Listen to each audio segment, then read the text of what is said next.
இலக்கிய சாம்ராட் டாக்டர் கோவி மணிசேகரன் அவர்களின் வேங்கை வனம் பகுதி 11.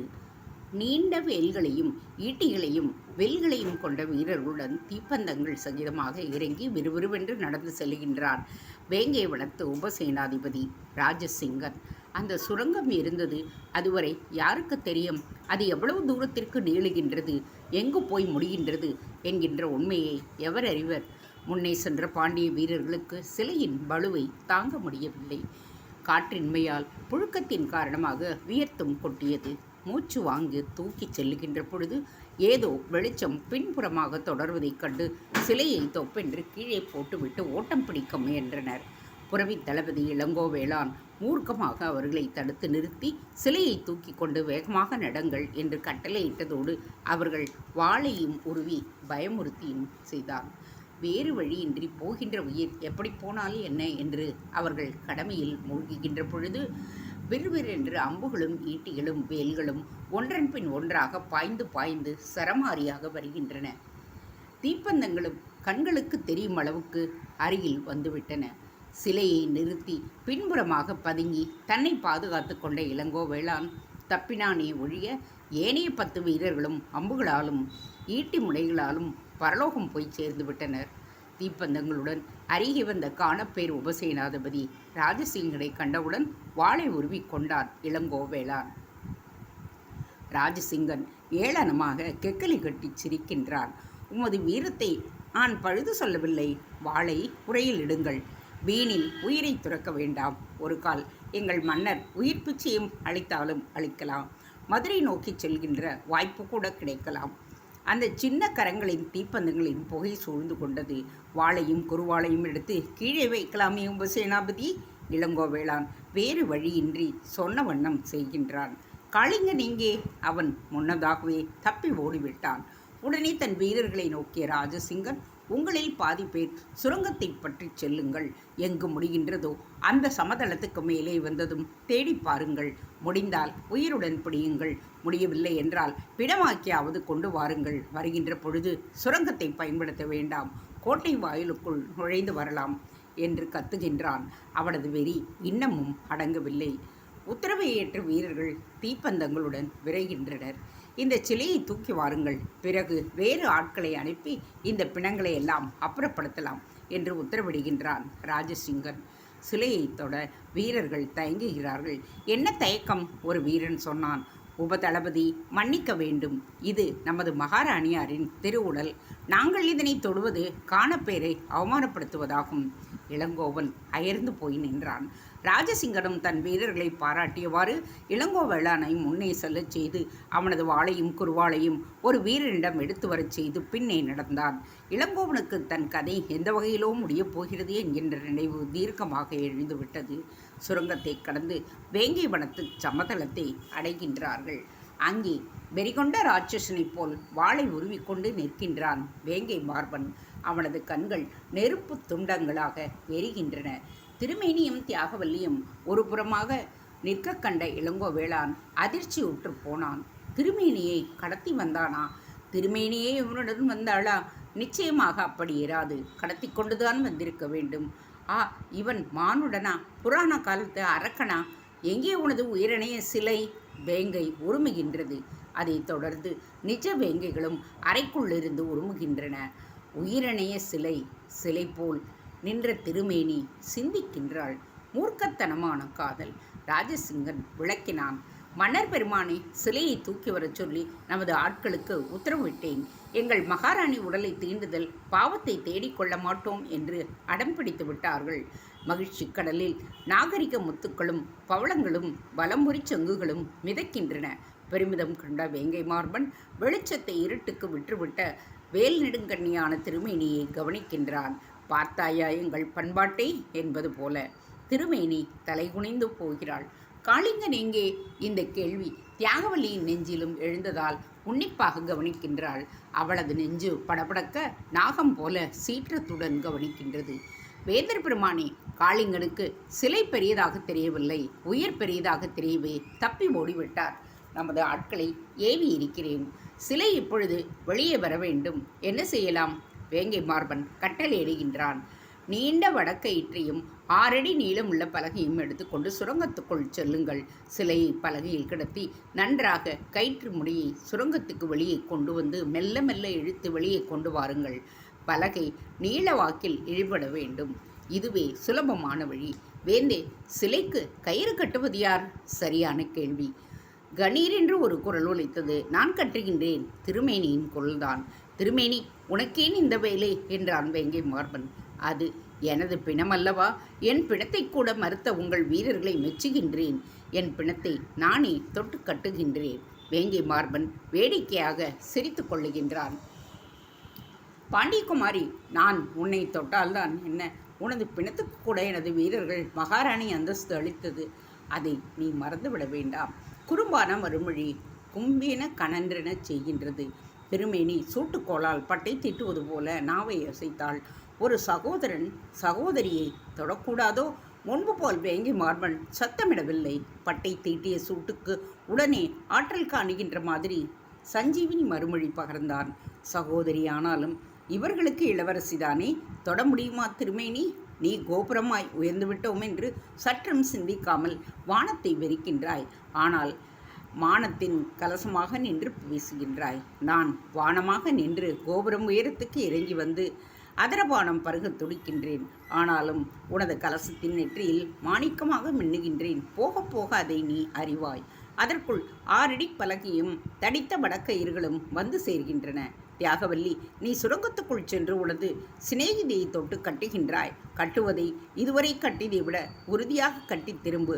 பலகையை பின்புறமாக இருந்து வீரர்கள் தொட்டு தள்ள ஆட்சேபனை தெரிவிக்க மாட்டார்கள். அழுத்தமான அர்த்தங்கள் திருமேனியின் பிடிவாதத்துக்கு ஆலவட்டம் வீசுகின்றன. தியாகவல்லியை அவள் புரிந்து கொள்ள வேண்டுமே. திருமேனியின் கண்கள் அலமருகின்றன. ராஜசிங்கனும் தியாகவல்லியும் சில வீரர்களும் சுரங்கத்துக்குள் நுழைகின்றனர். 5 நாளிகை போதுக்குள் திருமேனி சிலை சமதளத்தை அட அதை வேங்கை மார்பனை தொட்டு தன் பலத்தை பிரயோகிக்க தியாகவல்லி துணை செய்ய நேர்நிலையில் நிறுத்துகின்றார்கள். அந்த சிலையை கண்டு அழகின் ஜீவ சிலையான காவிய சித்திரமான தத்ரூப சுரூபமான திருமேனியே வியந்து போகின்றாள். இப்படி ஒரு முழுமையா? அந்த முழுமைக்குள் ஒரு மூர்க்கமான காதலா? ஆயினும் மன்னிக்க முடியாது. சிலைக்கு மாலையிட்டது மன்னிக்க முடியாத அகௌரம் நிறைந்த குற்றம். அதைவிட மாபெரும் குற்றம் தன்னை கடத்தி வந்து தந்தைக்கு மாசு தேடிவிட்டது. பாண்டியரின் பெருமையை குலைத்தது. சிலை எப்படி இருக்கிறது திருமேனி? கல்லாயிருந்தால் உங்களை உதாரணம் கூறியிருப்பேன். பொன்னாக இருப்பதால் என்னை போல் இருக்கிறது என்கிறேன். வேங்கை மார்பன் உடலசிப்பில் ஒரு பெருமித சிரிப்பை உதிர்க்கின்றான். அடுத்து அவனது கண்கள் இளங்கோ வேளானை நோக்குகின்றன. அதுவரை குளிர்ந்திருந்த கண்கள் நெருப்பாக மாறுகின்றன. என்னை திறந்து விடேன் என்று வேங்கைகள் உருமுகின்றன. என்ன துணிவிருந்தால் இந்த கோட்டைக்குள் நுழைந்து என் உயிரான சிலை மீது விரல்கள் பட்டிருக்கும். உனது இளவரசியின் உடலை தொடுகிறோம் என்ற உணர்ச்சி கூட வேண்டாமா என்று உருமிய வேங்கை மார்பன் ராஜசிங்கனை நோக்கி, ராஜசிங்கா, இவனை அழைத்துச் சென்று சிலையை தொட்ட இவனது 10 விரல்களையும் நறுக்கி மருத்துவரின் இல்லத்துக்கு அழைத்துச் சென்று கட்டு போட்டு மதுரையை நோக்கி செல்லும் வண்டி சத்துகளில் ஏற்றி அனுப்பிவிட்டு திரும்பு என்று கூறிய பொழுது அவனுடைய பற்கள் நரநரத்தன. எத்துணை கடுமையான தண்டனை! காதல் மனிதாபிமானத்தையே கசக்கி பிழிகிறது. அடுத்து காளிங்கன் எங்கிருந்தாலும் பிடித்து வாருங்கள். அவனது 2 கரங்களையே துண்டித்து விடுகின்றேன். ஒரு பக்கம் திருமேனி அரண்டு விட்டாள், மறுபக்கம் தியாகவல்லி மருண்டாள். வேங்கை மார்பன் உத்தரவிட்டு விட்டால் அதை மாற்ற காளை கோயிலுக்குள்ள ஈசனாலும் முடியாது என்பதுதான் உண்மை. இது நியாயமான தண்டனையா என்றாள் திருமேனி. இது வேங்கை நியாயம். வேறு நியாயத்தை பற்றி எனக்கு கவலை இல்லை என்றான் வேங்கை மார்பன். இந்த சிலையை செய்த சிற்பியின் விரல்கள் என்ன ஆவது? அப்பொழுது திருமேனி பாண்டிய நாட்டு திரௌபதி தண்டிக்க வேண்டியவர் உன் தந்தை. இப்போது திருமேனி சிலை நான் மாலையிட்ட மாதேவி. தண்டனை கொடுக்க வேண்டியவன் நான். திருமேனி உங்கள் சகோதரி. திருமேனி சிலை என் சகதர்மினி. வாயடைத்து போனாள் திருமேனி. தண்டனையை நிறைவேற்ற இளங்கோவேளானை அழைத்துச் செல்லுகின்றான் ராஜசிங்கன். இதன் பின்விளைவு என்ன என்று யோசித்தீர்களா? திருமேனியின் சொற்களில் நெருப்பு பற்றி எரிகிறது. வேங்கையின் சொற்கள் புயலாக கிளம்பின. என்ன நடக்கப் போகிறது? உக்கிரப்பர் விழுதி பாண்டியவர் உக்கிரமாக யுத்தம் தொடுக்கப் போகிறார். தொடுக்கட்டுமே. அன்பான பாண்டிய சாம்ராஜ்யம் எனக்கு சீதனமாக கிடைக்கும் என்றே எதிர்பார்த்தேன். அழிவோடுதான் அது கிடைக்க வேண்டுமென்றால் அதன் தலையெழுத்தை யாராலும் மாற்ற முடியாது. வேங்கை பதவியை வென்று அதன் பல்லை கொண்டு வந்து தாலி அணிவிக்க வேண்டும் என்பது ஆதித்தமிழர்களின் மரபு. இங்கே நான் வேங்கையாகவும் அதன் மார்பாகவும் இருக்கின்ற பொழுது நான் அதற்கு சம்மதிக்க வேண்டுமல்லவா? இன்னுமா முரண்படுகின்றாய் திருமேனி? எனது சிலைக்கு என்று மாலையிட்டு அகௌரவப்படுத்தினீர்களோ அன்றே முரண்பட்டு விட்டேன். இப்பொழுது என்னை கடத்தி வந்து சங்கமுழத்த பாண்டிய மன்னனையே பங்கப்படுத்தி தலைகுனிய செய்து விட்டீர்கள். முரண்பாடு மேலும் முற்றிவிட்டது. சகோதரி என்று என்னை அழைத்த சொல்லுக்கு கூட தியாகவல்லி என் திறந்த நெஞ்சம் என்று உனக்கு ஒரு சமயம் மன்னிக்க கூட சமாதானம் அளித்தது. ஆனால் உங்களின் ராட்சசதனம் மன்னிக்க முடியாதது.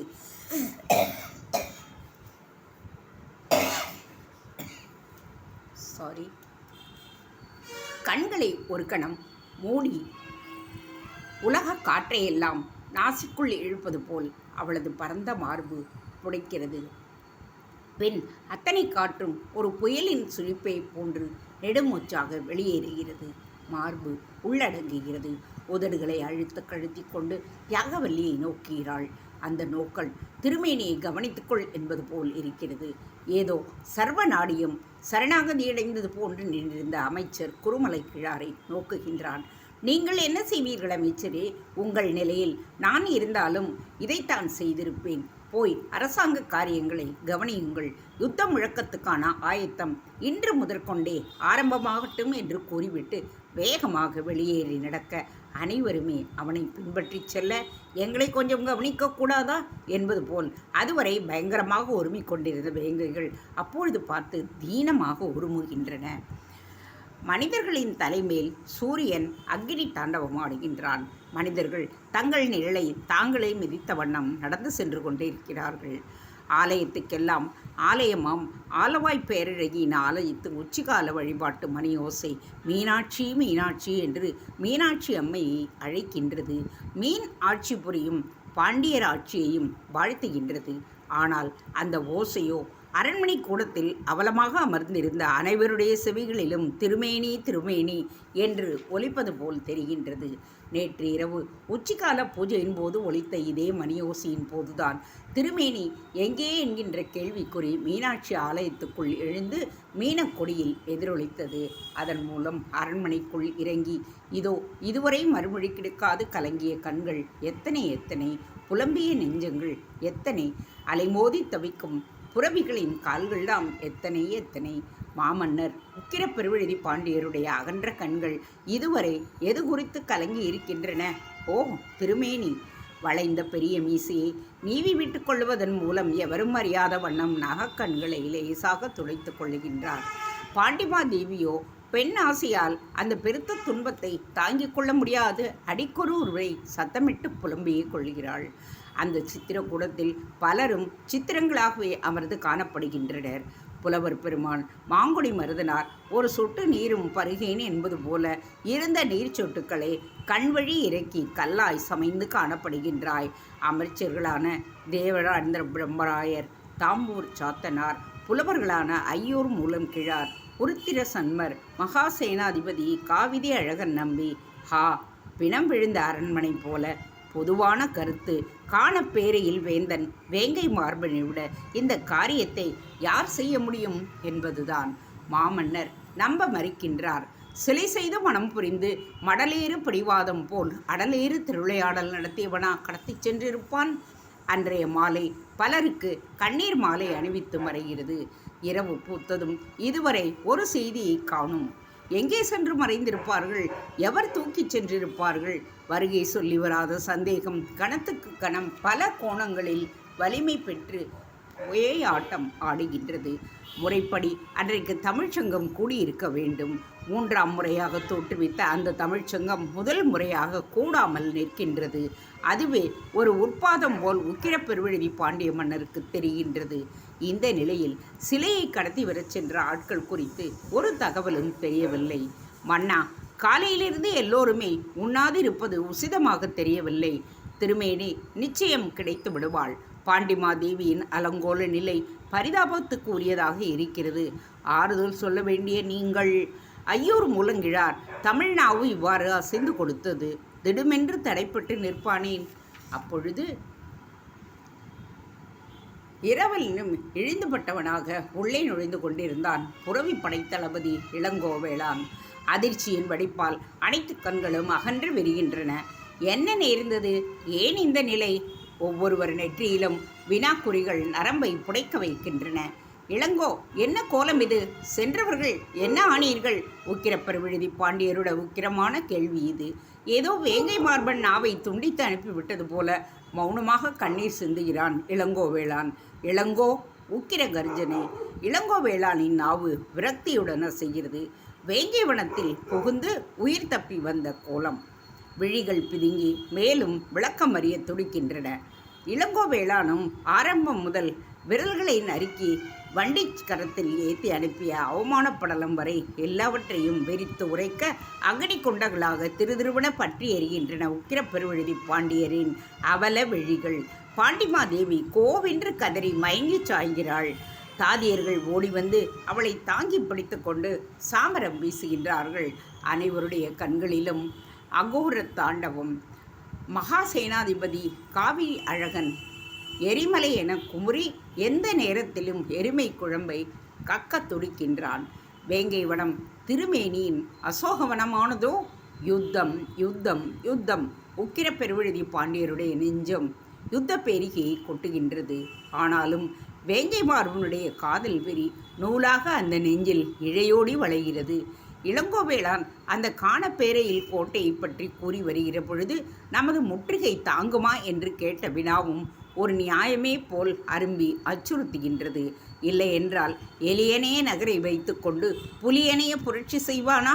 என்னதான் காதல் என்றாலும் பொறுத்து பார்த்து பூரணத்தை பரிபூர்ணமாக்காது பூஜ்யமாக்கி விட்டானே. மாங்குடி மருதனாரை நோக்குகின்றார் மன்னர் பெருமான்.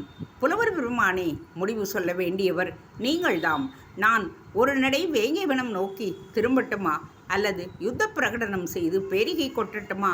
தமிழ்ச்சங்க தலைவரை கேளாது உக்கிரப்பெருவெழுதி நறுக்கி படை கொண்டான் என்று சரித்திரம் சொல்வதை நான் விரும்பவில்லை. வயது முதிர்ந்த தமிழ் பழமான மாங்குடி மருதனாரின் விழிகளில் நீர். திருமாலிரும் சோலையின் சிலம்பு ஆறு போல அது மெல்லியதாய் ஊற்றெடுத்து வழிகின்றது. சொல்லுங்கள் தமிழ் செல்வமே. அதுவரையிலும் 3 நாடிகளுள் 2 நாடிகள் ஓய்ந்துபட்ட மாங்குடி மருதனார் 3ஆம் நாடியின் கடைசி மூச்சில் தீனமாகச் சொல்லுகின்றார். என்ன செய்வீர்களோ? இன்று சங்கம் முதல் முறையாக தடைப்பட்டது.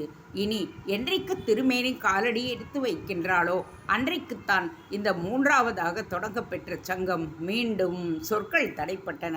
திறந்த வாய் திறந்தபடி, திறந்த கண்கள் திறந்தபடி இனி மீண்டும் நான் வாரேன் என்பது போல அமர்ந்த நிலையிலேயே அமர நிலையை அடைந்து விட்டன. அறுசுவைக்கும் மேலான பெரும் சுவைக்குரிய தமிழ்வனம் கண்ட தாங்கள் பெருமகனார் மாங்குடி மருதனால் இடிமேல் இடி ஓவென்று கதறி கதறி அழிகின்றார். வீரமாச்செல்வர் தலையாலங்கானத்து சிறுவென்ற நெடுஞ்செழியனான பாண்டிய மகா சக்கரவர்த்திகளின் ஆறுமந்த புதல்வரான மாவீர திலகம் உக்கிர பெருவழுதி பாண்டிய மன்னர். மதுரை காஞ்சி என்னும் நூலை இயற்றிய மா உருவம் சாய்ந்துபட்டதோ? கதற உள்ளங்கள் இல்லை, பதறாத உடல்கள் இல்லை. பாண்டிய பேரரசே சோகக்கடலில் கண்ணீர் முத்துக்களை சிந்துகின்றன. மாங்குடி மருதனாரின் மறைவை கேட்டு மலைத்து போனான் வேங்கை மார்பன். ஆனால் திருமேனிக்கு இந்த செய்தியை கூற அவனுடைய மனம் ஒருப்படவில்லை. மாணவியாயிற்றே, ஏற்கனவே அசோகவனம் என்று சோகம் காப்பவள் இந்த செய்தியை அறிந்தால் அதல் எதிர் உணர்வால் எந்த கதிக்கு ஆளாகி விடுவாளோ? அவளது மறைவை கேட்டு மரணித்து போனவராயிற்றே மாங்குடி மருதனார். எனவே சந்தர்ப்பம் தேன்கூடு கட்டுகின்ற பொழுது தெரிவிக்கலாம் என்று வாளாவிருந்து விட்டான் வேங்கை மார்பன். தன் சிலைக்கு பக்கத்தையே ஓங்கி வளர்ந்திருந்த வேங்கை மரத்து நிழலில் அமர்ந்திருந்தாள் திருமேனி. அவளது கவலைகள் அவளை அரித்து கொண்டிருக்கின்றன. கண்களில் ஒரு சுற்று இழைத்து போயிருந்தார். 3 நாட்களில் அப்படி ஆகியிருந்தாள். இத்தனை நாளும் அறைக்குள்ளே அடைப்பட்டிருந்த வேங்கைகளுக்கு பைத்தியமே கண்டுவிடும் போல் இருந்தது. திருமேனிதான் மாளிகையுள் நுழைய மறுக்கிறாளே. சீதைக்கு அசோகமரம், எனக்கு வேங்கை மரம் என்று அடம் பிடிக்கின்றாளே. வேங்கைகளின் பயங்கர உருமல்களை கேட்டு வேங்கை மார்பன் அங்கு வந்து நின்று கவனிக்கின்றான். திருமேனி, நீ எப்படி என்னை தண்டிக்க ஆசைப்படுகிறாயோ அப்படியெல்லாம் தண்டிக்கலாம். நான் செய்தது தவறுதான். அது உன்னை உளமாற காதலித்து விட்டது. எனது ஜீவகாவியம் நீ என்று பணம் முடிவு செய்துவிட்டது. எனவே தண்டனை விதிக்க வல்ல நான் உனது தண்டனையை தாங்க முடிவு செய்து விட்டேன். நீங்கள் என்னை தண்டித்ததை விடவா? சத்தியமாக நான் உன்னை தண்டிக்கவில்லை. சகதர்மிணியாக்கிக் கொள்ள நினைத்தது தண்டனை ஆகுமா? யாரை கேட்டு என்று மீண்டும் மீண்டும் கேட்கின்றேனே. மீண்டும் மீண்டும் கேட்பதால் யானை பூடையாகிவிட முடியாது. நீ என்னை நேசித்தது உண்மை. கடிமணம் செய்து கொள்ள சம்மதித்தது பேருண்மை. வைகரை கலையில் சம்பவத்தை வைத்து நீ சினந்து சீறியதில் நியாயம் இருக்கிறது. ஆனால் தியாகவல்லி நிரபராதி என்று தெரிந்தும் அடம் பிடிப்பது கௌரவ பிரச்சனை. சிலைக்கு மாலையிட்டது என்னை தூக்கி வந்து வேங்கைவனத்தில் வைத்தது. இப்பொழுதும் ஒன்றும் நடந்து விடவில்லை. நான் சம்மதிக்கிறேன் என்று சொல். நானே உன்னை கௌரவமாக பலர் வியக்க விழா கோலத்துடனேயே மதுரையை நோக்கி அழைத்து செல்லுகிறேன். மதுரை வந்தால் நீங்கள் மீள முடியுமா? உன்னிடம்தான் வாக்குறுதி பெறுகின்றேனே. நான் தவறினால் தமிழ் மீது அல்லவா ஆணை கேட்பேன். தவற முடியுமா? மலைத்து போனால் மான்விழி மாது. இவர் நம்மை நன்றாகவே புரிந்து கொண்டிருக்கின்றார். நாம் தான் இவரை புரிந்து கொள்ளவில்லையோ? இதில் புரிவதும் புரியாததும் என்ன இருக்கின்றது? சிறையெடுத்து வந்தவன் மறைப்பதாவது மணப்பதாவது அவனை ஒரு சாம்ராஜ்யதிபதியின் குமாரிக்கு இப்படி ஒரு கேடா? என்ன யோசிக்கின்றாய் திருமேனி? என்னை மீட்டுச் செல்ல என் தந்தைக்கு தெரியும். இன்னும் ஒன்றையும் சொல் திருமேனி. என்ன? உங்களை கொன்று கூறு போடவும் என் தந்தைக்கு தெரியும் என்று சொல். வேங்கைமாறனுடைய கண்கள் கலங்கிவிட்டன. திருமேனி, எனது கலக்கம் என்னை கொன்று போடுவார்கள் என்பதற்காக அல்ல. பாண்டியரும் சோழரும் சேரரும் மூவருமே ஒன்று சேர்ந்து வந்தாலும் காணப்பேரையிலின் ஒரு கல்லை கூட நிவர்த்தி பார்க்க முடியாது. என்னுடைய சபதம், எனது மொழி தமிழ் அல்ல என்றேன். தாழ்விலை நான் தமிழ் வீரனல்ல என்றேன். உனக்காக வீரத்தையும் உன் செம்பாதங்களில் சமர்ப்பிப்பேன். ஆனால் உன்னை அடையவில்லை என்றால் நான் தமிழனுக்கே பிறந்தவனல்ல என்று சபதமிட்டேனே திருமேனி. உணர்ச்சி வயப்பட்டு தன்னை மறந்து கதறி குழந்தை போல நெஞ்சு வரைய தொலைவில் நின்று கவனித்த தியாகவல்லி விசும்பி விசும்பி அழத் தொடங்கிவிட்டாள். திருமேனியோ, யார் இப்படி சபதம் செய்ய சொன்னார்கள்? இப்பொழுது அதை எண்ணி ஏன் அலமர வேண்டும் என்று முகத்தை வேறு பக்கமாக திருப்பிக் கொண்டாள்.